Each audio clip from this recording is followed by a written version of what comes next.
Matapos ang halos isang dekada, muling popondohan ng pamahalaan ang Project NOAA ng UP Research Institute para matiyak ang epektibong disaster preparedness plan.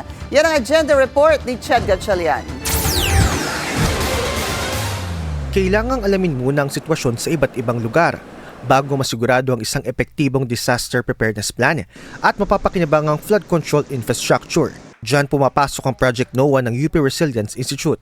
It's more important that we are able to identify the appropriate interventions once we identify the hazards. Ano ba ang magiging epekto nito sa agrikultura? Ano ba ang magiging epekto nito sa education? Ano ang epekto nito sa energy? Tatamaan ba yung critical infrastructure? Nilahad ng Project NOAA ang mga plano nitong paggamitan ng 1 billion peso allocation na inanunsyo ng Budget Department. Ito'y matapos ang matagal na pagkakatigil ng state funding sa proyekto simula 2017.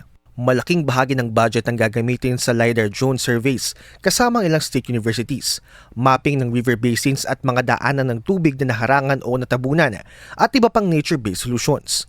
Nasa 45 LiDAR drones ang ipamimigay sa UP campuses at ilang state universities. LiDAR drones na special type. Medyo malaki. Tapos nagbabato ng 100,000 laser points plus every second. Kinukuha niya yung elevation ng ground. And it costs several million pesos. Sabi ni UP President Angelo Jimenez, nais nilang gabayan ang decision-making ng mga LGU gamit ang kanilang science-based recommendations. We sending our scientists there, training their own people, training their planners. Talagang involved kami in terms of helping planners inject the output of our research. Umaasang Project NOAA na madaragdagan pa ang budget nila sa darating na taon para mas maparami pa ang eskwelahan at LGU na kanilang maabot.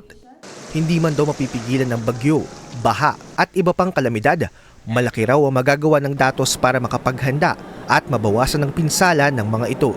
Para sa agenda, Ched Gatchalian, Billionaire News Channel. Mag-follow sa aming mga social media accounts at mag-subscribe sa aming YouTube channel para sa pinakahuli at eksklusibong mga balita.